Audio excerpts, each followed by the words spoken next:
आपके पास जो नॉलेज है UPSC GPSC related, Indian education system के रिलेटेड, थोड़ा सा थॉट प्रोसेस में खो गया था कि क्यों, why UPSC GPSC and that to why in Gujarat, इतना अच्छा करियर होने के बावजूद भी। ये फील्ड इतना इंटरेस्टिंग फील्ड था कि मेरे को लगा कि इंडिया में अगर मैं मतलब कुछ कर सकता हूँ तो इस फील्ड के अंदर आकर बच्चों को पढ़ाकर कर सकता हूँ। मैं कैट के बच्चों को पढ़ा सकता था, मैं गेट के बच्चों को पढ़ा सकता था, मैं आईआईटी के बच्चों को पढ़ा सकता था। ये सारे एग्जाम्स मैंने क्लियर किए हुए हैं। मैं इस फील्ड में आया ही इसलिए क्योंकि ये फील्ड जो है मतलब आपकी ओवरऑल पर्सनालिटी चेंज कर देता है। That's why I have come in this field. वो सिलेबस अगर कोई एक बार पढ़ ले ना तो उसकी लाइफ चेंज हो जाती है, उसका सोचने का तरीका चेंज हो जाता है। जय श्री कृष्ण प्रतीक सर। जय श्री कृष्ण सर।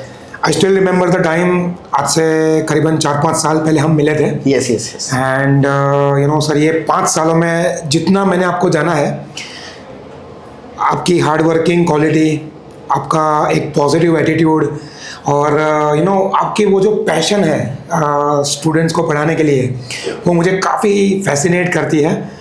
एंड बहुत सारी आपके अंदर अच्छी अच्छी क्वालिटीज़ है, आज हम डिस्कस करेंगे। और आपके पास जो नॉलेज है UPSC GPSC related, Indian education system के रिलेटेड, वो भी हम हमारी ऑडियंस को आज आपके नॉलेज का लाभ उन तक पहुंचाएंगे। Thank you sir for the kind words. I really don't know whether I deserve all these things or not. But even last 5 years में हिमाई सर मैंने भी आपसे बहुत सारी चीज़ें लर्न करी हैं। आप बहुत डाउन टू अर्थ, बहुत हम्बल हैं एंड आपकी लीडरशिप क्वालिटीज़, इतनी बड़ी टीम को आप मैनेज करते हैं। 2000 से ज़्यादा बच्चे आपके अंडर पढ़ रहे हैं कॉमर्स के सेक्शन के अंदर। So lot of things I have learn from you also. So it is again a pleasure for me कि I know you and fortunate enough that हम लोग अच्छा जेल कर रहे हैं। Yes sir. Yes. I'm also blessed to have a friend like you sir. बहुत अच्छे relation जो हमारे हैं। I keep on learning good things from you. Thank you. Thank you. Sir पहली बार जब मैं आपसे मिला था उस टाइम पे जो सवाल मेरे दिमाग में आया था और उसका आंसर जो आपने दिया था, वही सेम सवाल से मैं आज शुरू करना चाहता हूँ जी। लाइक आई लर्नड दैट आपने इंडिया की जो one of the toughest exam आती है JEE, वो आपने क्लियर की थी। उसके बाद आपने इंडिया की टॉप मोस्ट यूनिवर्सिटी इंजीनियरिंग के लिए जो फेमस है NIT इलाहाबाद, जी, वहाँ से आपने इंजीनियरिंग किया। जी। आपने गेट की एग्ज़ाम भी 99.8 परसेंटाइल के साथ क्लियर की। कैट की एग्ज़ाम भी आपने क्लियर की। और डेफिनेटली इतना अच्छा एकेडमिक रिकॉर्ड आपका जब होता है तो कॉरपोरेट से भी डिमांड आती रहती है। सो आपने एक अच्छी कंपनी के साथ अपने करियर की शुरुआत की। बट इतना सब कुछ होने के बाद आपने वो करियर को टाटा बाय बाय किया और आपने यूपीएससी जीपीएससी के बच्चों को पढ़ाना शुरू किया। यस।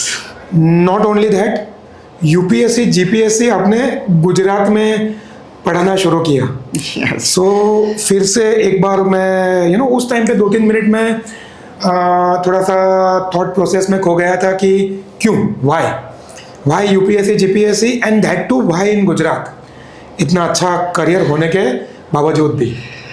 सर सबसे पहले तो इस क्वेश्चन का आंसर करने से पहले थोड़ा अपन यूपीएससी की चर्चा कर लेते हैं कि यूपीएससी एग्जैक्टली होता क्या है, और फिर मैं आपको बताऊंगा कि why I have come in this field. Because जब पता चलेगा कि यूपीएससी क्या होता है तो उसके फॉलो अप में अपने आप पता चल जाएगा कि मैं इस फील्ड में क्यों आया।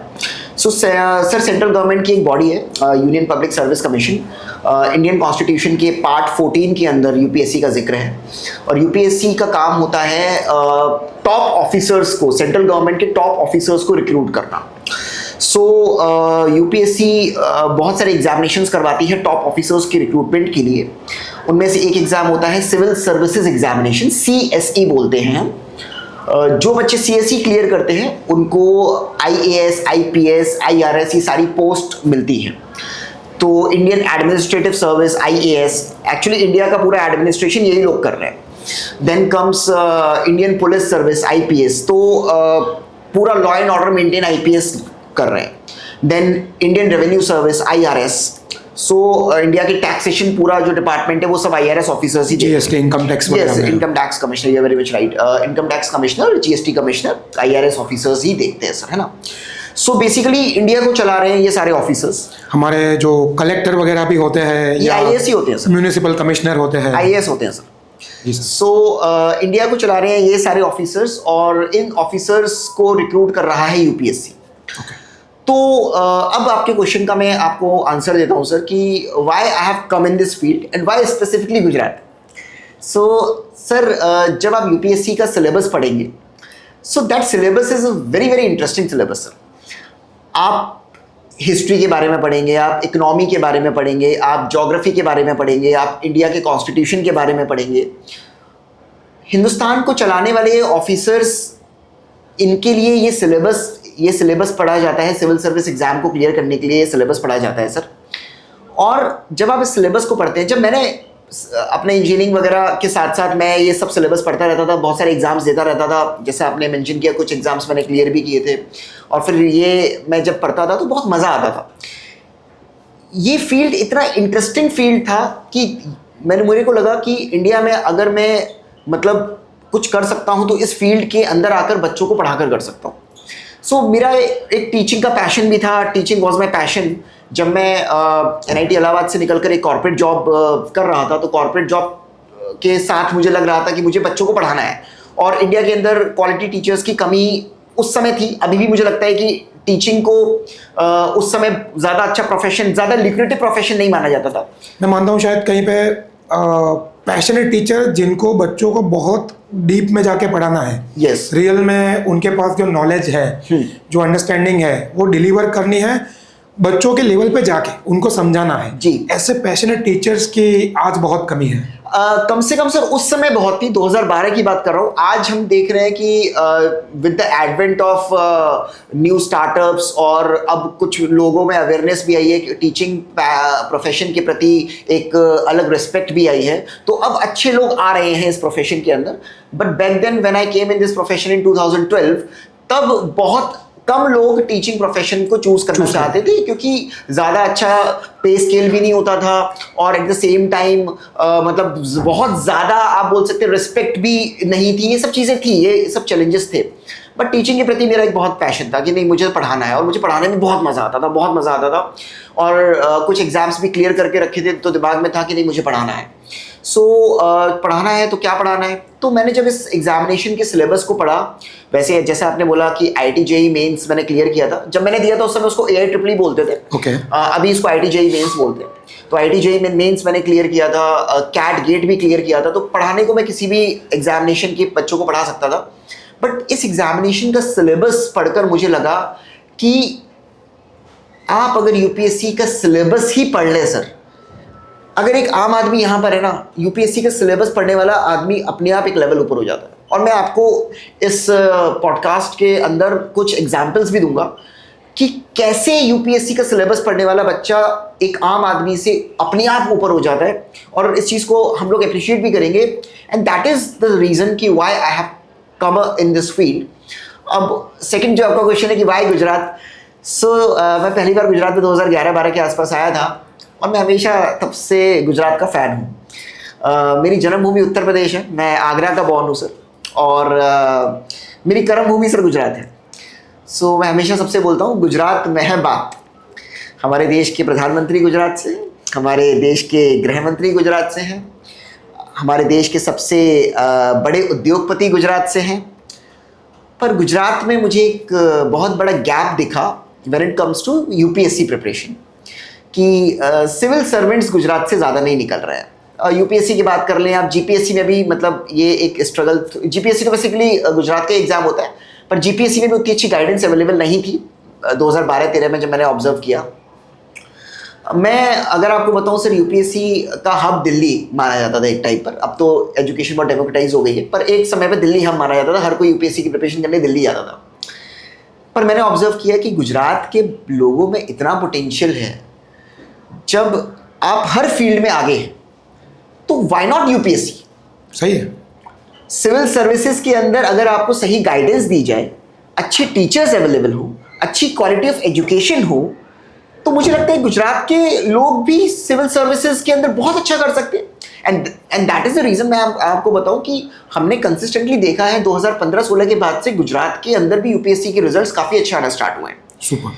सो वो एक बहुत बड़ा कारण था कि गुजरात मुझे बहुत पसंद था, लोग मुझे बहुत पसंद थे, गुजरात के लोगों में मैंने एक इनहेरेंट टैलेंट देखा था, और बस ये देखता था मैं कि थोड़ी सी कमी है कि भाई अगर सही गाइडेंस मिल जाए सिविल सर्विसेज एग्जामिनेशन की तो बहुत आगे जा सकते हैं।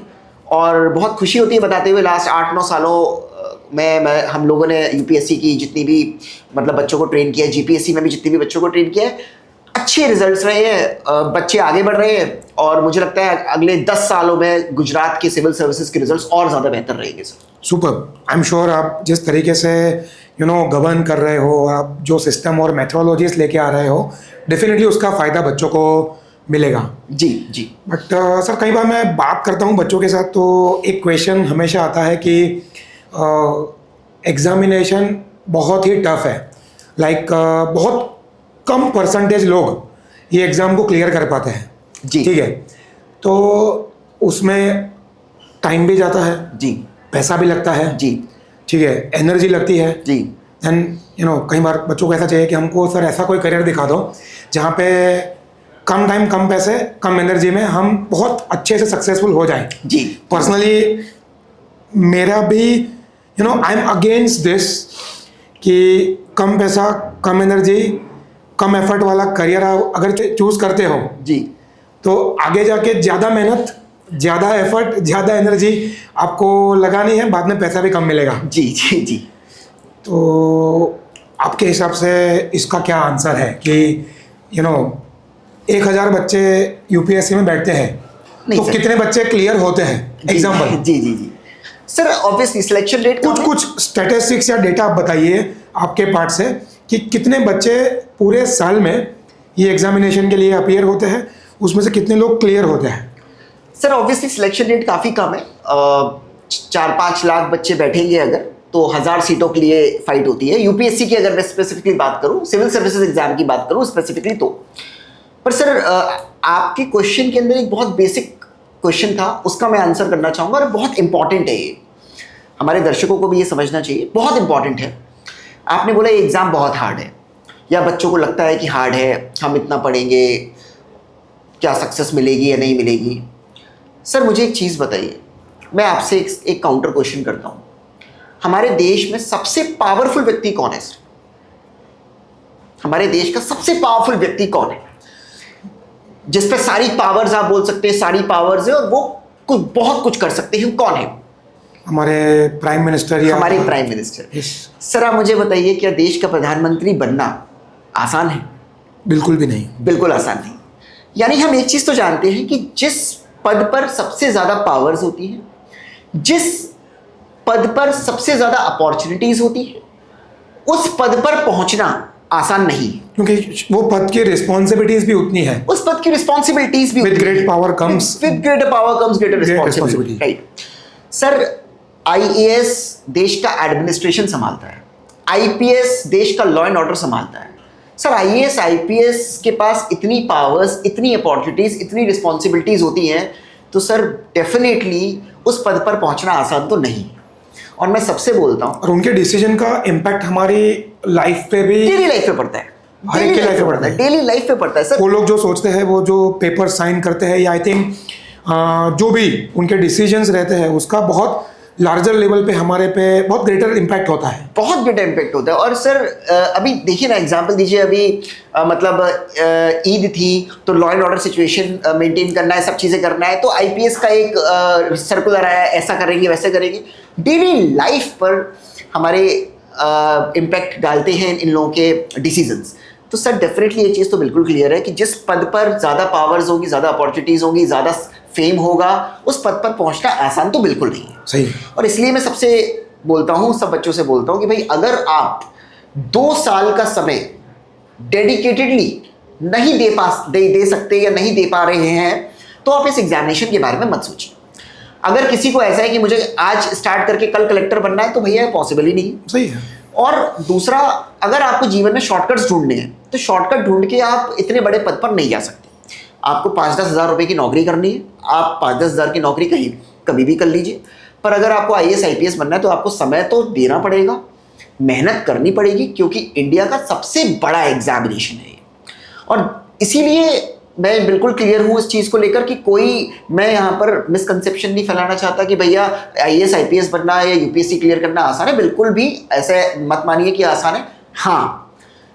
लेकिन इतना मैं बोल सकता हूँ, मैं अभी आपको फैक्ट और डेटा के साथ बताऊंगा कि बहुत एवरेज बच्चे भी अगर कंसिस्टेंटली 2 साल पढ़ते हैं तो हमारे ही बच्चों ने, बहुत एवरेज या थोड़े से अबव एवरेज बच्चों ने क्लियर किए हुए हैं UPSC और GPSC दोनों एग्जामिनेशंस। सिंसियरिटी और consistency and sincerity is required. और मैं आपको डेटा से बताता हूं सर, अगर UPSC जैसे एग्जामिनेशन को क्लियर करना है तो लगभग सर आपको किसी बच्चे को 4000 से 5000 पेजेस पढ़ने पड़ेंगे। 4000 से 5000 पेजेस, राइट। 2 साल का मान लीजिए किसी के पास समय है, और मैं मानता हूं कि 2 साल का समय सबको देना चाहिए।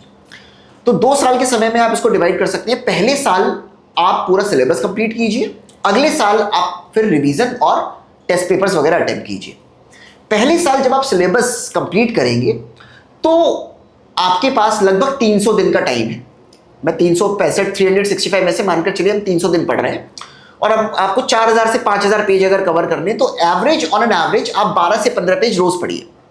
12 से 15 पेज का कंटेंट आप रोज पढ़ रहे हैं, 300 दिन पढ़ रहे हैं, तो आपका लगभग 12 से 14 महीने के अंदर पहली बार में सिलेबस कंप्लीट हो जाएगा। और अगले साल उसी सिलेबस को रिवाइज कर अच्छी तरीके से क्वेश्चंस की प्रैक्टिस कर डेफिनेटली आपके बहुत अच्छे चांसेस हो जाते हैं एग्जाम को क्लियर करने के लिए। Okay.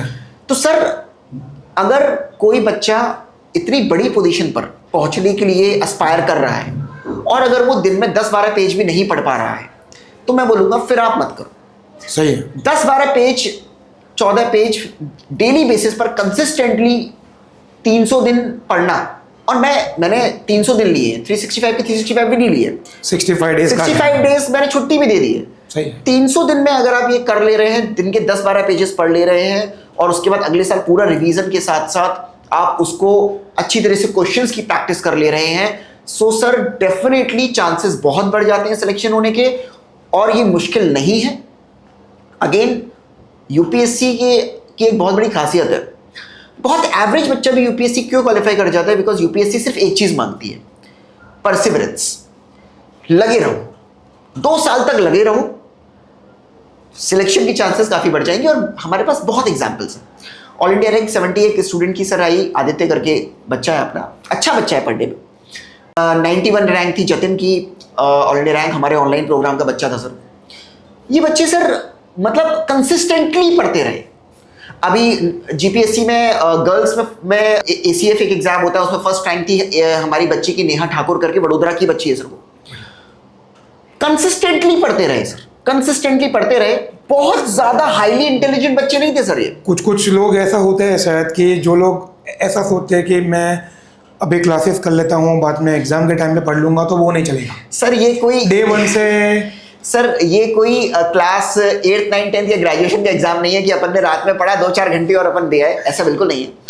आप इंडिया के बहुत बड़े एग्जामिनेशन के लिए एस्पायर कर रहे हैं, आप इंडिया की टॉप पोजीशंस पर पहुंचना चाहते हैं, तो एक चीज यकीन मानिएगा कि 2 साल की कंसिस्टेंट प्रिपरेशन और डिसिप्लिन। और सर मेरा ऐसा मानना है कि 2 साल अगर कोई बच्चा नहीं दे सकता कंसिस्टेंटली, तो मुझे लगता है उसको इतनी बड़ी चीजें नहीं सोचनी चाहिए। वर्ल्ड की सबसे बड़ी हमारी डेमोक्रेसी है, और इतनी इंपॉर्टेंट पोजीशन पे आप जा रहे हो, तो इन शॉर्ट एक बार क्लियर करने के बाद आपको रिस्पॉन्सिबिलिटीज भी बड़े लेवल की मिलेगी। अथॉरिटी डेफिनेटली रिस्पॉन्सिबिलिटी के साथ साथ ही चलती है, ठीक है। वो रिस्पेक्ट मिलता है, वो एक फेम मिलता है। शायद फेम, पैसा बाद में आता है, बट हम जैसे भारत माता को मानते हैं, भारत देश को मानते हैं हमारे, तो देश की जनता की सेवा करने का इतना बड़ा आपको मौका मिलता है, तो उसके लिए क्वालिफाई या डिजर्विंग होने के लिए इतना तो आई थिंक मिनिमम होना ही चाहिए। सर मैं आपको एक चीज़ बिल्कुल ईमानदारी से बताता हूँ कि भगवान की कृपा से बहुत सारे एग्जामिनेशंस मैंने क्लियर किए, पर मैं आया इस फील्ड के अंदर इसलिए क्योंकि इस फील्ड का जो सिलेबस है, UPSC का जो सिलेबस है, वो सिलेबस अगर कोई एक बार पढ़ ले रहा तो उसकी लाइफ चेंज हो जाती है, उसका सोचने का तरीका चेंज हो जाता है। आपका सिलेक्शन हो रहा है नहीं हो रहा है वो बात की बात है, आप उस सिलेबस को ही पढ़ लीजिए, आपका सोचने का तरीका ही चेंज हो जाएगा। सही है, सही है। और ईमानदारी से मेहनत से 2 साल लगाकर दे दो, तुम्हारा सिलेक्शन हो बाद में ना हो वो एक बात की बात है, लेकिन मैं इतना बोल सकता हूं तुम्हारा सोचने का तरीका, लाइफ चेंज हो जाएगी। Because I have seen people, कुछ कई बार क्या होता है, थोड़ा लक का भी फैक्टर होता है, कुछ लोग सच में बहुत अच्छी तरह से पढ़ते हैं, 2 साल पढ़ते हैं, 3 साल भी पढ़ते हैं, पर उनका कहीं ना कहीं सिलेक्शन नहीं हो पाता, ऐसा मैंने देखा है, ऐसा होता भी है। बट वो लोग अपनी लाइफ में बहुत अच्छा करते हैं।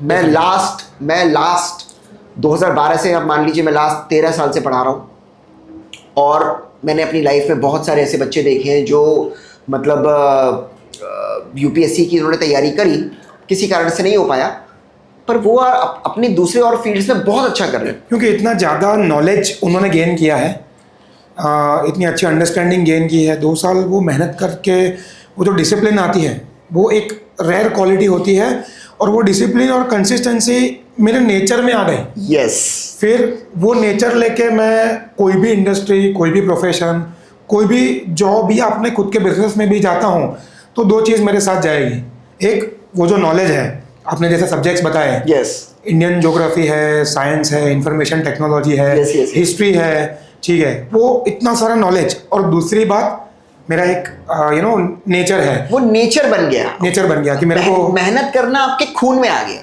सही है। बड़ा सोचना आपके खून में आ गया। अब आप छोटा नहीं सोचते, अब आप ये नहीं सोचते मैं क्लर्क बनूंगा, अब आप सोचते मैं कलेक्टर बन के पूरा जिला चलाऊंगा, मैं आगे जाके सेक्रेटरी बन के देश चलाऊंगा, प्रधानमंत्री को एडवाइस मैं दूंगा। वो सोच बड़ी हो गई आपकी। मैं आपको एग्जाम्पल देता हूँ सर, शायद ये एग्जाम्पल बहुत कम लोगों को पता होगा। माइक्रोसॉफ्ट के सीईओ सर सत्या नाडेला जी, सत्या नाडेला जी ने 3 अटेम्प्ट दिए थे यूपीएससी के। अच्छा। और वो नहीं हो पाई सिलेक्ट। ओके। पर फिर उन्होंने मास्टर्स किया और वो किया, और आप देखिए कि किस पोजीशन पर जाकर वो किस बड़े लेवल पर माइक्रोसॉफ्ट को लेकर गए। ट्रू। हमारे पूर्व राष्ट्रपति रामनाथ कोविंद जी, उन्होंने भी 3 अटेम्प्ट दिए थे यूपीएससी के। अच्छा। नहीं हो पाई सिलेक्ट, लेकिन अगेन पॉलिटिक्स के अंदर आए, उन्होंने यूपीएससी की नॉलेज को वहाँ पर यूज़ किया, और उन्होंने कई प्लेटफॉर्म पे भी बोला कि यूपीएससी की तैयारी ने मुझे डेफिनेटली बहुत हेल्प करी आगे और बढ़ने में। सो ये तो मैं आपको कुछ एग्जांपल्स दे रहा हूँ, ऐसे मेरे पास मल्टीपल एग्जांपल्स हैं जहाँ पर बच्चों ने तैयारी करी, जो सिलेक्ट हो गए वो तो बन ही गए, डेफिनेटली वो तो बन ही गए, जो नहीं भी हो पाए वो भी अपने अपने फील्ड में बहुत आगे गए। इसको शायद मैं ऐसे कंक्लूड कर सकता हूँ कि वो जो प्रोसेस है, प्रोसेस में आप टाइम एफर्ट्स इन्वेस्ट कीजिए जी, रिजल्ट अच्छा आया, आप यूपीएससी क्लियर हो गए, आपका इंटरव्यू में सिलेक्शन हो गया, आप आईएएस, आईएफएस, आईपीएस, आईआरएस बन के देश की सेवा कर सकते हो। अगर नहीं भी हुआ तो भी वो नॉलेज, वो डिसिप्लिन, वो कंसिस्टेंसी, बड़ा सोचना आपके साथ जाएगा, उसको लेके आप कोई भी फील्ड में जाइए, डेफिनेटली आप सक्सेसफुल होंगे। मतलब इसमें फेलियर के कोई चांसेस है ही नहीं। सर मैं एक चीज़ मानता हूँ, यूपीएससी की तैयारी आपको क्या देती है? यूपीएससी की तैयारी आपको बड़ा माइंडसेट देती है, और मैं हमेशा एक चीज़ में बिलीव करता हूँ कि आपके जीवन का सबसे बड़ा एसेट जो होता है वो माइंडसेट होता है। सही है। सबसे बड़ा एसेट माइंडसेट होता है, सबसे बड़ा एसेट बिलीफ होता है। आप क्या, किस चीज़ में विश्वास रखते हैं? यूपीएससी की तैयारी आपको एक बिलीफ देती है कि जीवन में कुछ भी किया जा सकता है। यूपीएससी की तैयारी आपको एक बहुत पॉजिटिव माइंडसेट देती है कि आप आगे जाकर देश को चला सकते हो, या किसी भी फील्ड में जाकर बहुत बढ़िया कर सकते हो। मैं आपको एक बिलीफ का एग्जांपल देता हूँ सर, बहुत बढ़िया एग्जांपल है। मैंने भी जिससे सुना था तो मैं भी मतलब काफ़ी मुझे बहुत बढ़िया लगा। सर बिलीफ एक ऐसी ताकत होती है कि अगर आपने विश्वास है कि आप ये कर सकते हो तो सर आप कर लोगे एकदम। मैं एग्जांपल देता हूँ, क्रिकेट हम सब देखते हैं, ओडीआई क्रिकेट, वनडे क्रिकेट की स्टार्ट सर 1970s में हुई थी। फर्स्ट वर्ल्ड कप 1975 में हुआ था, और वनडे क्रिकेट स्टार्ट 1970 के आसपास हुआ था। सर वनडे क्रिकेट में फर्स्ट डबल सेंचुरी कब आई? अभी सचिन तेंदुलकर जी ने साउथ अफ्रीका के सामने 2010 में। 10 में, या राइट सर। 1970s में वनडे क्रिकेट स्टार्ट हुआ था, 2010 यानी 40 साल लग गए पहली डबल सेंचुरी आने में। जब डबल सेंचुरी सचिन तेंदुलकर की आई, उसके बाद लोगों को विश्वास हो गया कि वनडे क्रिकेट में डबल सेंचुरी मारी जा सकती है, लग सकती है। सर 2010 से लेकर 2020 तक 8 और डबल सेंचुरीज आई सर, 7 या 8, मैं नंबर मुझे एग्जैक्टली नहीं पता, 7 या 8। सोचिए, पहली आने में 40 साल लग गए, लेकिन अगले 10 सालों में रोहित शर्मा ने 3 मार दी सर। सही है, it is all about belief. अगर आपने ठान लिया है कि हो सकता है हो सकता तो सर वो हो जाएगा, और सब कुछ आपके दिमाग में है। तो यूपीएससी के अंदर ना जब आप 2 साल तैयारी करते हो ना, तो क्या होता है, दिमाग में एक चीज होती है कि मुझे बड़ा करना है, मुझे देश चलाना है, मुझे किसी भी सेक्टर में जाकर बिल्कुल फोड़ कर आना है। सिलेक्शन हुआ तो कर, तो वो तो हो नहीं वाला है, नहीं हुआ तो भी ये एटीट्यूड, ये कैरेक्टर, ये माइंडसेट, ये तो जीवन भर रहने वाला है ना आपके साथ। वो पर्सनालिटी आपकी बन वो जाएगी, पर्सनालिटी बन गई और है। आई थिंक दूसरी गवर्नमेंट की जो एग्जाम होती है उसमें भी आप अच्छा कर सकते हो। कर सकते हो। मतलब जैसे कि मैंने ओलंपिक के लिए तैयारी की, जी जी जी जी उसमें सिलेक्शन नहीं हुआ, जी जी जी। तो नेशनल लेवल पे या स्टेट लेवल पे या डिस्ट्रिक्ट लेवल पे जो कॉम्पिटिशन्स हो रही है, डेफिनेटली उसमें तो मैं अच्छा करूंगा ही। डेफिनेटली सर, मैं आपको एग्जांपल देता हूँ कि जैसे बहुत सारे बच्चे हमारे ऐसे यूपीएससी की तैयारी करते हैं, मान लो यूपीएससी में उनका नहीं हो पा रहा है, तो सर वो स्टेट के, जैसे गुजरात में जीपीएससी होता है सर, वो they perform very well in GPSC. GPSC भी मान लीजिए नहीं हो पाया, देन वो और बहुत सारे एग्जामिनेशन जैसे एसएससी होता है, स्टाफ सिलेक्शन, उसमें बैठते हैं, वो उसमें करते हैं। और सर मान लीजिए अगर उनमें भी नहीं हो पाया, then sir there are some sectors जैसे मीडिया, तो मीडिया के अंदर हमेशा उन कैंडिडेट्स की हमेशा रिक्वायरमेंट रहती है जिनको इंडिया का कॉन्स्टिट्यूशन, हिस्ट्री, ज्योग्राफी, क्योंकि मीडिया के अंदर आपको उसी बैकग्राउंड के लोगों के बारे में मतलब बात करनी है। हाँ, कई बार डिबेट्स में होते हैं, तो वो जनरल नॉलेज का होना यस बहुत ही जरूरी तो है। मीडिया के अंदर भी आपको बहुत अच्छी कम्युनिकेशन, बहुत अच्छी सैलरीज में रिक्रूटमेंट किया जाता है यूपीएससी के कैंडिडेट्स का। यूपीएससी के जो लोग हैं, इसके अलावा वो टीचिंग प्रोफेशन में भी आते हैं। मतलब मान लीजिए आपका सिलेक्शन नहीं हो पाया, बट आप एक अच्छे टीचर हैं या टीचर बनना चाहते हैं, और अब तो मैंने आपको जैसा बताया कि अब टीचिंग एक बहुत ल्यूक्रेटिव प्रोफेशन है, बहुत अच्छी पे स्केल मिलती है, बहुत अच्छी रिस्पेक्ट मिलती है। तो ब्लेसिंग सबसे ज़्यादा मिलते हैं। ब्लेसिंग सबसे ज़्यादा मिलती है, ये आपने बहुत ब्लेसिंग्स मिलती हैं, आपने बहुत सारे बच्चों को पढ़ाया, बहुत ब्लेसिंग्स मिलती हैं। और तो मैं बताना चाह रहा हूँ कि मेहनत कभी वेस्ट नहीं जाती सर। आपका सिलेक्शन होगा, नहीं होगा तो दूसरे एग्जाम में हो जाएगा, नहीं होगा तो प्राइवेट सेक्टर के अंदर यूपीएससी से जुड़े हुए बहुत सारे सेक्टर से वहाँ हो जाएगा कहीं ना कहीं। तो और लाइफ में आप एक बड़ा माइंडसेट, बड़ा एटीट्यूड, बड़ा सोचने की क्षमता वो लेकर जब आप चलोगे तो लाइफ में कुछ ना कुछ बढ़िया कर लोगे मेरा। और दैट इज द रीजन मैं कैट के बच्चों को पढ़ा सकता था, मैं गेट के बच्चों को पढ़ा सकता था, मैं आईआईटी के बच्चों को पढ़ा सकता था। ये सारे एग्जाम्स मैंने क्लियर किए हुए हैं। मैं इस फील्ड में आया ही इसलिए क्योंकि ये फील्ड जो है मतलब आपकी ओवरऑल पर्सनालिटी चेंज कर देता है। That's why I have come in this field. नहीं, सही है सर, सही है। मैंने कई बार ऐसे बच्चों को देखा है जो 11th-12th में मेरे पास पढ़ते थे, उनका यूपीएससी की सिर्फ प्रिपरेशन ज्वाइन करने के बाद 1 साल में पर्सनालिटी चेंज होते हुए देखा है, माइंडसेट, थॉट प्रोसेस चेंज होते हुए देखा है। मतलब 11th-12th में जब मैं उनको पढ़ा रहा था, डेफिनेटली सभी बच्चों के लिए मेरे मन में बहुत अच्छे रिगार्ड्स होते हैं, तो अच्छा करते थे, बट वो पर्सनालिटी में एक ड्रास्टिक चेंज आता है। वो 1-2 साल के बाद मिलते हैं, मैं उसको देखता हूँ, उनका बात करने का तरीका, जो हम पहले डिस्कस करते थे उसके बाद में जो डिस्कशन होता है, वो ड्रास्टिक चेंज मैंने देखा है। तो कहीं ना कहीं आपकी बात बहुत बहुत सही है सर। मेरा अगला क्वेश्चन है सर कि कौन कौन से सब्जेक्ट्स होते हैं और कौन कौन से लेवल होते हैं? जैसे मैंने सुना है कि प्रीलिम्स आता है, मेंस आता है, इंटरव्यू राउंड आता है। आई थिंक ये 3 लेवल होते हैं, ठीक है? तो ये लेवल्स क्या है और हर एक लेवल पे सब्जेक्ट्स क्या आते हैं? सर बेसिकली यूपीएससी का एग्जामिनेशन सब कुछ चेक कर लेता है आपके बारे में। सो जैसे कि हमने देखा कि आईएएस, आईपीएस, आईआरएस इन लोगों की रिक्वायरमेंट्स क्या है। आईएएस को देश चलाना है, आईपीएस को लॉ एंड ऑर्डर चलाना है, आईआरएस को पूरे देश के टैक्सेशन सिस्टम के साथ जो है काम करना है। फॉरेन सर्विस भी होती है। फॉरेन सर्विस होती है, तो फॉरेन सर्विस में इंडिया के एम्बेसडर दूसरी कंट्रीज़ में जाके इंडिया को रिप्रेजेंट कर रहे होते हैं। तो बेसिकली यूपीएससी पूछता है जनरल स्टडीज़, वो देश के इतिहास के बारे में पूछेगा, क्योंकि बहुत सिंपल सी बात है, आईएएस आईपीएस इन लोगों को देश का इतिहास पता होना चाहिए, क्योंकि इतिहास से ही तो प्रेजेंट आया है। ट्रू। सो अगर इतिहास नहीं पता होगा तो भी दिक्कत है। तो इतिहास पता होना चाहिए। हिस्ट्री हमको ये भी सिखाती है क्या करना चाहिए, क्या नहीं करना चाहिए। हिस्ट्री हमको सर बहुत कुछ सिखाती है। हिस्ट्री हमको जैसा आपने बोला क्या गलतियां नहीं करनी है और क्या अच्छी चीज़ों से सीख के उनको रिपीट करना है, तो वो सिखाती है हिस्ट्री। तो हिस्ट्री पता होनी चाहिए, देश का कॉन्स्टिट्यूशन पता होना चाहिए, कॉन्स्टिट्यूशन देश का सबसे बड़ा लॉ है वो पता होना चाहिए, तो आपको पॉलिटी पढ़नी है। देश की ज्योग्राफी पता होनी चाहिए, ज्योग्राफी नहीं पता होगी तो मान लीजिए कल को आपको अगर किसी हिली स्टेट में डाल दिया या किसी मान लीजिए कोस्टल स्टेट में डाल दिया तो वहाँ आप कैसे कर पाएंगे काम, ठीक है। तो ज्योग्राफी पता होनी चाहिए। एनवायरनमेंट के बारे में नॉलेज होनी चाहिए सर। एनवायरनमेंट लास्ट 15-20 साल से एक बड़ा मुद्दा है, ग्लोबल वार्मिंग, क्लाइमेट चेंज, बहुत इंपॉर्टेंट इशूज है, मैटर्स हैं, तो उसके बारे में पता होना चाहिए।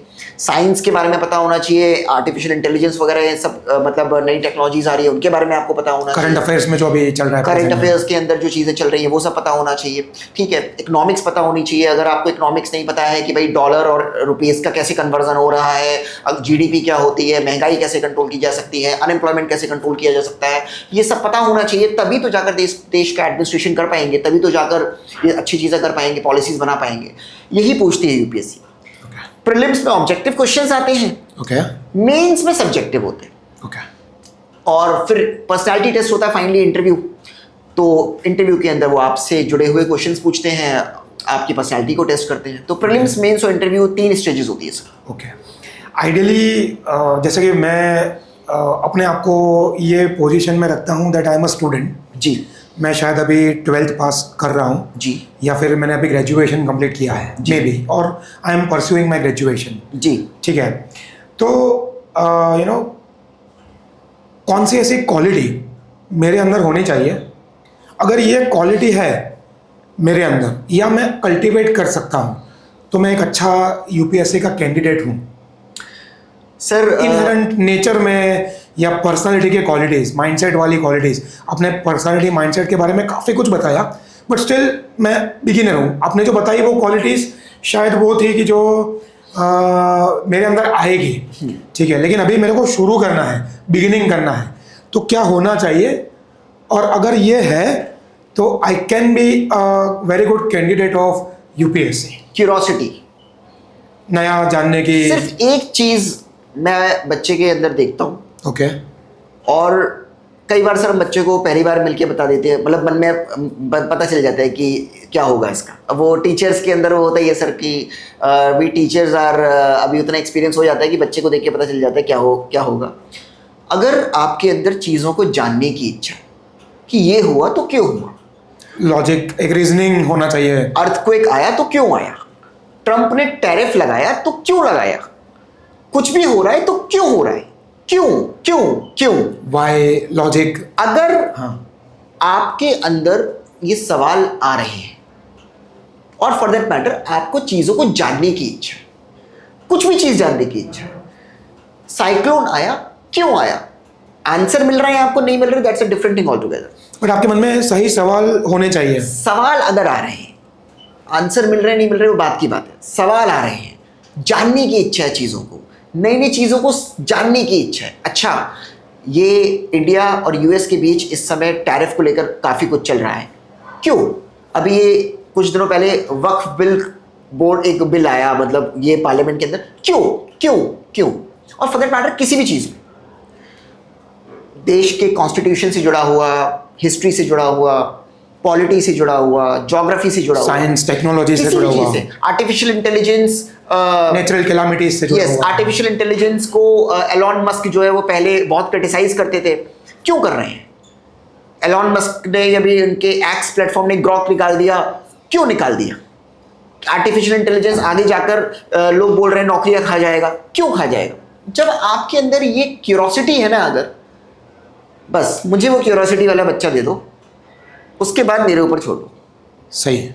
बस मुझे और कुछ नहीं चाहिए बच्चे से, सारे आंसर्स मिल जाएंगे तुमको। मतलब लर्निंग के लिए जो बहुत ही एक्टिव है, जो सीखना चाहता है। और मेरा ऐसा मानना है, मैं आपको बताऊं, ये क्यूरोसिटी वाली चीज़ या तो आपके अंदर होनी चाहिए या आप डेवलप कर लो। नहीं करोगे, देखिए मैं बहुत क्लियर है, अगर आप क्यूरोसिटी डेवलप नहीं करोगे और आप नई नई चीज़ों के बारे में नहीं जानोगे तो आप दुनिया से पीछे रह जाओगे। सही है, सही है।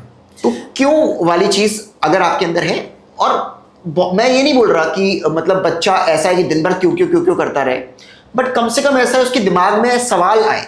ट्रू, नहीं, और वो मैं मानता हूँ कि आई थिंक यूपीएससी नहीं, हर एक फील्ड के अंदर सक्सेसफुल होने के लिए क्यूरियस होना बहुत ज़रूरी है। बचपन में जब हम छोटे थे तो ये सवाल बहुत आते थे, फिर बड़े होते होते बहुत सारे डिस्ट्रैक्शंस ऐसे आ जाते हैं जिसकी वजह से वो क्यूरियोसिटी वाली जो क्वालिटी है वो कहीं पे दब जाती है या चिप जाती है, या हमको कहीं पे ऐसा लग जाता है कि नहीं मेरे को तो पता है, मेरे को तो पता है, वो आई थिंक जब आ जाता है यस तो कहीं पे हमारा ग्रोथ अटक जाता है। जी जी so curiosity, I will totally agree with you. और मैं भी मेरा पर्सनल एक्सपीरियंस बताना चाहता हूँ कि learning is a life time process. 100%। वो कभी भी रुकना नहीं चाहिए।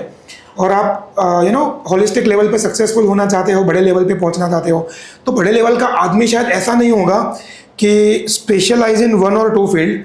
ही विल बी वो जो बोलते हैं ना कि सभी चीज़ों का उसके पास बहुत कुछ नॉलेज होगा। So that's what we call jack of all trades. Jack of all trades, yes, यही No, jack of all trades. So you see our Prime Minister Modi ji.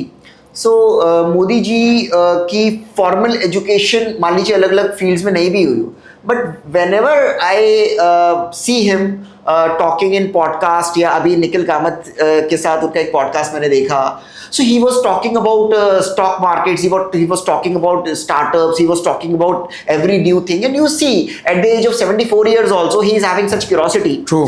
And that should be the thing, because वो curiosity होना बहुत जरूरी है। True. और अगर आपके अंदर क्यूरोसिटी नहीं होगी ना, तो समवेयर आपकी पर्सनल ग्रोथ और मेंटल ग्रोथ रुक जाएगी। True. So whether you are joining UPSC or not, but curiosity वाला जो एलिमेंट है वो आपके अंदर होना चाहिए।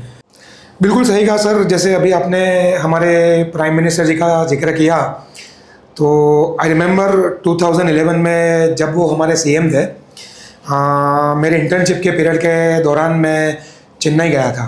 वहाँ पे आई मेट अ फेलो, वो उनकी उतनी तारीफ़ कर रहे थे। उन्होंने बताया सर कि उनकी इंडस्ट्री के एक्सपांशन के लिए कई बार वो स्टेट के जो हेड्स थे वो उनको मिलते थे, बट वो सबसे ज़्यादा नरेंद्र भाई से इम्प्रेस थे। रीज़न बीइंग कि वो 2-3-4 और स्टेट के जो CM थे उनसे भी मिले थे, बट उन्होंने ऐसा बताया कि वो स्टेट के CM के साथ जब वो मिलते थे तो ज़्यादातर उनके जो सेक्रेटरीज थे वो बात करते थे। लेकिन जब वो वाइब्रेंट गुजरात समिट में नरेंद्र भाई मोदी को मिले तो उन्होंने बताया कि नरेंद्र भाई मोदी ही वॉज वेरी मच अवेयर कि गुजरात में अगर वो अपनी इंडस्ट्री लेके आ रहे हैं तो कौन से डिस्ट्रिक्ट में, कौन से ज़िले में उनको अपनी फैक्ट्री शुरू करनी चाहिए, कहाँ से उनको ट्रांसपोर्टेशन ईजी पड़ेगा, उनकी इंडस्ट्री के रिलेटेड जो भी वेंडर्स है, सप्लाईज है, वो इजीली उनको कहाँ से मिलेंगे। So he was very much aware and he was very much passionate कि नहीं भाई मेरे गुजरात के लोगों को सबसे ज़्यादा रोजगारी की अपॉर्चुनिटी अगर आप अपनी इंडस्ट्री लेके आ रहे हो तो कहाँ से इजीली एक्सेसिबल होगा, और आपकी इंडस्ट्री को भी गुजरात में अगर आप आ रहे हो तो कहाँ से फ़ायदा होगा। You see he is the prime minister of the country, उसके बाद भी वो क्यूरोसिटी लेवल कितना ज़्यादा है, और उस समय वो CM थे तब भी क्यूरोसिटी लेवल कितना ज़्यादा है कि भाई मैं जानूँ और अब जब आप जानेंगे, नॉलेज आएगी, तभी तो आप फायदा कर पाएंगे राष्ट्र का या देश का या स्टेट का। मतलब वो लेवल का नॉलेज लेने के लिए पहले क्यूरियोसिटी होनी चाहिए, डेप्थ में समझने की, जानने की। सिंपल है, खाना खाने के लिए भूख होनी चाहिए। सही है। भूख होगी तो खाना खाओगे, और खाना खाओगे तो हेल्दी बनोगे। ये सिंपल बात है, right? So that is the reason why he is one of the most successful prime minister of our country. We have to give the credit to him, because India is a country जहां पर 10 साल अगर कोई प्रधानमंत्री रह लेता है उसके बाद उसको रिपीट करना बहुत मुश्किल होता है। And let me give you a data sir. India is a country sir जहां पर लगभग 20 करोड़ लोग दिन का 100 रुपए से कम कमाते हैं सर। ओके। मतलब 3,000 रुपए महीने से कम कमा रहे हैं 20 करोड़ लोग। अब आप सोचिए, जहां पर 20 करोड़ लोग 3,000 रुपए से कम कमा रहे हैं, तो ये वो लोग हैं सर कि जो 10 साल बाद सरकार से ऊब के कि इन्होंने हमारे लिए कुछ नहीं किया, किसी दूसरे को जाकर वोट करे आते हैं सर। उसके बाद भी 10 साल के बाद भी अगर BJP retain to 40 odd seats, तो मुझे लगता है कि मतलब जनता का विश्वास आज भी उनके ऊपर कायम है, मतलब है, ठीक ठाक लेवल पर जनता का विश्वास है। और ये बिल्कुल आसान नहीं है हिंदुस्तान जैसे देश के अंदर कि आप 10 साल बाद भी रिपीट कर मतलब प्रधानमंत्री बन जाए। It's a very very tough thing. So वो क्यों है? क्योंकि अगेन मोदी जी की फॉर्मल एजुकेशन जैसी भी थी, लेकिन उसके बाद उन्होंने बहुत मतलब curiosity, I think ground level पे उन्होंने बहुत काम किया है। मतलब आई थिंक PM या CM बनने से पहले एक कार्यकर्ता के तौर पे वो पूरे भारत में घूमे हैं, सो प्रैक्टिकली उनको पता है कि देश के कौन से कोने में क्या प्रॉब्लम है, क्या चीज़ें चल रही है। तो आई थिंक वो जो नॉलेज है ग्राउंड लेवल का, वो उनको एक एज देता है कि जो शायद सर मैंने बोला ना कि सिविल, आपने पूछा सिविल सर्वेंट बनने के लिए क्या चाहिए, मैंने कहा एक चीज़ चाहिए, क्यूरोसिटी। मुझे लगता है कि कोई भी बड़ा आदमी बनने के लिए भी यही चीज़ क्यूरोसिटी। प्रधानमंत्री बनने के लिए भी यही चीज़ चाहिए जो कि उनके अंदर है, और वो मतलब इसलिए that is the reason why successful prime minister. True. हमने बहुत सारी बातें sir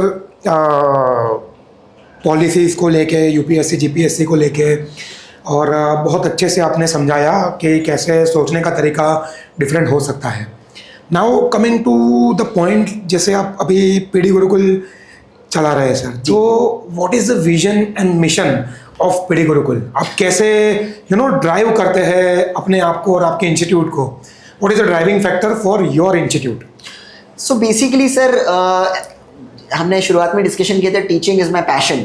so despite having a very hectic schedule, मैं मेक श्योर करता हूँ कि मैं क्लासेस लेता रहूँ, क्योंकि टीचिंग मुझे बहुत अच्छी लगती है। पीडी गुरुकुल के ऑफलाइन सेंटर्स हैं वडोदरा, अहमदाबाद और गांधीनगर में। ऑनलाइन हम अक्रॉस इंडिया बच्चों को पढ़ा रहे हैं। ऑनलाइन में बहुत अच्छा सक्सेसफुल रेट हमको मिला है, ऑफलाइन में भी हमारे ठीक ठाक रिजल्ट्स रहे हैं, अच्छे रिजल्ट्स रहे लास्ट ईयर्स में। सो बेसिकली हम एक चीज़ मेक श्योर करते हैं कि बच्चे को हम बेस्ट से बेस्ट फैकल्टीज़ दे पाए जो किसी भी टफ से टफ टॉपिक को सिंपल भाषा में समझा दे। सारी फैकल्टीज़ को ट्रेनिंग दी जाती है। ट्रेनिंग फैकल्टीज़ को मैं ही देता हूँ, क्योंकि मैं जानता हूँ कि बच्चा सिंपल भाषा में समझेगा तो ज़्यादा बेटर तरीके से रिटेन कर पाएगा। फिर स्टडी मटेरियल में भी हम काफ़ी फोकस करके कॉम्पैक्ट स्टडी मटेरियल बनवाते हैं उनके लिए, और उसके बाद टेस्ट वगैरह पर भी हमारा अच्छी तरीके से फोकस रहता है। So it's very simple thing, simple तरीके से पढ़ाओ, स्टडी मटेरियल अच्छा दो, अच्छे नोट्स लिखवाओ, टेस्ट लो, बच्चे को जितनी मेंटरशिप दे सकते हो दो, उनकी जितनी रिक्वायरमेंट्स फुलफिल कर सकते हो करो, और बाकी अगर बच्चा पढ़ने में अच्छा होगा तो वो रिजल्ट देगा। सही है, सही है। सो मतलब कोई क्यूरियस बच्चा है आपके पास आता है तो डेफिनेटली उसको जो चाहिए वो सब कुछ नहीं, आपके पास ये बिल्कुल हम कोशिश करते हैं। मैं ये नहीं बोल रहा कि सब बच्चे सब मांगे हम सब दे देंगे, ऐसा नहीं बोल रहा मैं। कोशिश करते हैं। और दूसरा सर, एक बहुत इंपॉर्टेंट बात मैं बोलना चाहूँगा इस पॉडकास्ट के थ्रू हमारे दर्शकों से भी, कि जो बच्चा सिलेक्ट भी होता है सर, वो अपनी मेहनत से होता है सर। किसी बच्चे के का सिलेक्शन में हम बोले कि वो पीडी गुरुकुल की वजह से सिलेक्ट हुआ, तो ऐसा नहीं होता सर। पीडी गुरुकुल पढ़ाता तो बहुत सारे बच्चों को है, सिलेक्ट सारे बच्चे नहीं होते, ये बच्चे की खुद की मेहनत है। पीडी गुरुकुल डायरेक्शन दे देगा, पीडी गुरुकुल अच्छी फैकल्टीज दे देगा, पीडी गुरुकुल अच्छा मटेरियल दे देगा, बाद में एंड में मेहनत तो बच्चे को ही करनी है। सही है। कोई भी बच्चा सिलेक्ट होता है, मैं सबसे पहले बोलता हूँ उसके पेरेंट्स से, बच्चा अपनी मेहनत के कारण वो पेरेंट्स आते हैं मिठाइयाँ खिलाते हैं कि सर आपकी वजह से। मैंने कहा नहीं, हमारी वजह से नहीं, पढ़ाया हमने सबको था, अगर हमारी वजह से होता तो सारे सिलेक्ट होते, सारे सिलेक्ट नहीं हो रहे। बच्चा अपनी मेहनत से सिलेक्ट होता है, हमारा काम है उसको सही डायरेक्शन देना, सही गाइडेंस देना। और दूसरी सर एक बात ये भी है, मैं आपको बताऊं, सही गाइडेंस और सही डायरेक्शन का भी सर बहुत इंपॉर्टेंस है, क्योंकि मैं चल रहा हूँ, बहुत मेहनत कर रहा हूँ, बट मैं गलत रास्ते पे चल रहा हूँ, गलत डायरेक्शन में चल रहा हूँ, तो वो चीज़ मेरे एफर्ट्स वेस्ट करेगी। सर ये सब मल्टीप्लिकेशन में होता है। तो सक्सेस का फॉर्मूला हमारे एजुकेशन सेक्टर के अंदर क्या होता है, success equals to coaching institute की सही डायरेक्शन मल्टीप्लाई बाय स्टूडेंट्स का हार्ड वर्क। इनमें से एक भी कम होगा हाँ, तो सक्सेस नहीं आएगी। मतलब मैंने डायरेक्शन मिला, मेहनत नहीं की, नहीं चलेगा, नहीं चलेगा। मेहनत बहुत की लेकिन गलत डायरेक्शन में की, तब भी नहीं चलेगा, तब भी नहीं चलेगा। और मैं एक चीज़ और भी बोलता हूँ, जैसे मतलब बहुत सारे पॉडकास्ट हमारे देखने वाले बच्चे, उनके दिमाग में भी सवाल होगा कि क्या यूपीएससी के लिए कोचिंग रिक्वायर्ड है, मैंडेटरी है, करनी पड़ेगी या नहीं करनी पड़ेगी, मतलब बहुत पैसा लगता है, ये सब जनरली होता है सर। हाँ, और मेरे पास कई बार मैंने यूपीएससी की फीस भी देखी है तो बहुत ज़्यादा होती है। तो एक ऐसा बच्चा जिसके पास फाइनेंशियली बैकअप कम है, मतलब वो उतना, उसके फैमिली का इनकम उतना नहीं है, लेकिन बच्चा ब्राइट है, मेहनती है, क्यूरियस है, क्या ऐसा बच्चा भी? सर मैं आपको बहुत ईमानदारी से बताता हूँ, ऐसी कोई चीज़ है ही नहीं जो बच्चा खुद से नहीं कर सकता। ओके। कोचिंग इंस्टीट्यूट डेफिनेटली आपकी मदद कर देंगे, पर अगर आपके अंदर वो जज्बा है, सर बहुत सारे तरीके हैं आप बिना कोचिंग इंस्टीट्यूट के भी सिलेक्शन पा सकते हैं। बहुत बड़ी बात की सर आपने, बहुत बड़ी नहीं, बात मैं सच बता रहा हूँ, ये सच्चाई है। आप बिना कोचिंग इंस्टीट्यूट के भी सिलेक्शन पा सकते हैं। कोचिंग आपकी मदद कर देगा, आपको अच्छे टीचर्स पढ़ाने आएंगे, जो चीज़ आप 2 साल में कर रहे होते वो आप 8 महीने में कर लेंगे, 10 महीने में कर लेंगे, मलाई मिल जाएगी आपको। कोचिंग का काम उतना होता है, वो आपको चीज़ों को आपके लिए इजी कर देगा। इजी कर देगा, डेफिनेटली इजी कर देगा। जो आप 5 किताब पढ़कर कोई सब्जेक्ट तैयार कर पाते होते, कोचिंग वाला आपको एक छोटे से मतलब किताब देगा और नोट्स में लिखवा के वो कवर करवा देगा। कोचिंग से फायदा होगा डेफिनेटली, पर क्या सिर्फ कोचिंग मतलब क्या मैंडेटरी है कोचिंग करना? तो नहीं, कोचिंग करना मैंडेटरी नहीं है, बिल्कुल नहीं। कोचिंग से फायदा होता है, अगर आप अफोर्ड कर सकते हैं कोचिंग कीजिए, नहीं कर सकते तब भी विश्वास रखिए, बिलीफ रखिए, अकेले दम पर भी सिलेक्शन हो सकता है। बहुत बढ़िया, ये सच्चाई है, बिल्कुल ये सच्चाई है। लाखों रुपए नहीं खर्च कर सकते, मत कीजिए, खुद अपने पे विश्वास रखिए, मेहनत कीजिए, सिलेक्शन हो सकता है। आप भी कुछ स्कॉलरशिप वगैरह प्रोवाइड करते हो? हाँ बिल्कुल, डेफिनेटली करते हैं। अगर बच्चा अच्छा है और वो हमसे रिक्वेस्ट करता है, उसका एक स्कॉलरशिप टेस्ट होता है और स्कॉलरशिप टेस्ट के बेस पे हम अच्छी खासी स्कॉलरशिप प्रोवाइड करते हैं। और हमारी फीस भी दिल्ली जैसी कोचिंग्स की तरह लाखों में हमारी फीस नहीं है। नहीं सर, वो ब्लेसिंग्स बहुत मिलते हैं। कई बच्चा डिजर्विंग होता है एंड पैसा खर्च नहीं कर पाता। हम भी ट्राई करते हैं कि उसको हो सके उतना सपोर्ट करें, not just in 11th-12th but उसके बाद वाली भी जो जर्नी है उसके अंदर कहीं ना कहीं हम मार्गदर्शक बन सकें, क्योंकि ये बच्चा आगे जाके बहुत सारे लोगों का जीवन और जनरेशन तक, मतलब काफ़ी आने वाली जनरेशन तक एक एग्जाम्पल सेट करता है। अभी मैं आपको रिसेंट एग्जाम्पल देता हूँ। हमारी एक लड़की सिलेक्ट हुई, नेहा ठाकुर करके। फिर उसका हमने एक सेमिनार करवाया हमारे वडोदरा सेंटर के अंदर, और उसने आकर 2-3 बात मेरे को बोली। उसने बोला कि सर अगर आप नहीं होते तो मेरा सिलेक्शन, मेरे कम से कम मेंस के अंदर जो मैं आंसर्स लिख रही थी तो वो मैं अच्छे आंसर्स नहीं लिख पाती। तो मैंने उसको ही बोला ऐसा नहीं है नेहा, बताते तो हम सबको है, पर तुमने फॉलो किया तो तुम्हारा सिलेक्शन हुआ। सही है। कई बार जब आप सक्सेसफुल कैंडिडेट से अपने बारे में ऐसा सुनते हो कि भाई सक्सेसफुल कैंडिडेट जो है वो आपको मतलब वैल्यू कर रहा है, तो बहुत अच्छा लगता है। और ये चीज़ें जो होती हैं, ये पैसे, शोहरत, फेम सबसे बढ़ के होती है, तो अच्छा लगता है। और बहुत अच्छा इस चीज़ के लिए भी लगता है सर कि यही बच्चे कल को जाके देश चलाएंगे, तो नहीं सर, काफ़ी बढ़िया लगता है। और भगवान ने हमको शायद एक अपॉर्चुनिटी दी है कि हम किसी की लाइफ में वो एक जलता हुआ दिया बन सके कि जो उनकी लाइफ को प्रकाशवान कर सके। 100%। यस, तो वो निमित्त बनना, वो मीडियम बनना भी बहुत बड़ी बात है कि जो भी बच्चे अच्छे हैं, जिनको पढ़ाई करनी है, लाइफ में सक्सेसफुल होना है, it's a blessing to get this opportunity कि हम उनकी लाइफ में वो जरिया बन सके, वो 100% माध्यम बन सके सर। 100%। नहीं सर, बहुत आज काफ़ी टाइम के बाद हम आज मिले हैं और yes. ये it is always a pleasure meeting you भाई सर। मैं आपको जब देखता हूँ तो मेरे अंदर अपने आप एक ह्यूमिलिटी, एक हम्बलनेस अपने आप आ जाती है। और मैं कई बार लोगों से बोलता हूँ कि अगर हम्बलनेस की डेफिनेशन है तो वो हिमाई सर है। सो आई थिंक मैं ऐसा मानता हूँ सर, कहीं ना कहीं हमारे स्क्रिप्चर्स में, हमारे शास्त्रों में भी ये लिखा है। और कई बार मेरे जो मेंटोर्स हैं, स्पिरिचुअल मेंटोर्स, उनसे ये सुना है कि हम बस एक निमित्त मात्र है। सो जो भी हमारा कर्म है हमको अच्छे से करना है। सामने जो भी अपॉर्चुनिटीज आती है, काम आता है, हम पूरी शिद्दत के साथ, पूरी मेहनत के साथ और एक अच्छे इंटेंशन के साथ कि किसी ने हमारे साथ कुछ अच्छा किया, वही लीगेसी को हम आगे पास ऑन करें। ठीक है। और लाइफ में God is really kind to me, he has been very kind to me. तो मैं ऐसा चाहता हूँ कि मैं हो सके उतना लोगों के साथ जितना हो सके उतना अच्छा कर सकूँ, वो माध्यम बन सकूँ कि मरने के बाद लोग जब भी मुझको याद करें तो बोले कि नहीं ये भाई अच्छा आदमी था, जो भी you are that kind of a person. You are that kind of a person. नहीं sir, thank you so much. आपने आज बहुत अच्छी अच्छी चीज़ें बच्चों को बताई। आई एम श्योर जो भी बच्चे यूपीएससी जीपीएससी को लेके या एक अच्छा करियर बनाने के लिए थॉटफुल है, सोचते रहते हैं, तो उनको आज आपके माध्यम से एक बहुत अच्छा रास्ता मिलेगा, मोटिवेशन मिलेगा, गाइडेंस मिलेगा। I am thankful to you for inviting me for this session. I am really thankful to my pleasure always. और शायद हम ये वीडियो के साथ आपका नंबर भी अटैच करेंगे या डिस्क्राइब करेंगे, सो जो भी बच्चा पर्सनली भी आपको मिलके कहीं सवालों के जवाब लेना चाहता है तो वो आपको मिलके वो गाइडेंस ले पाए।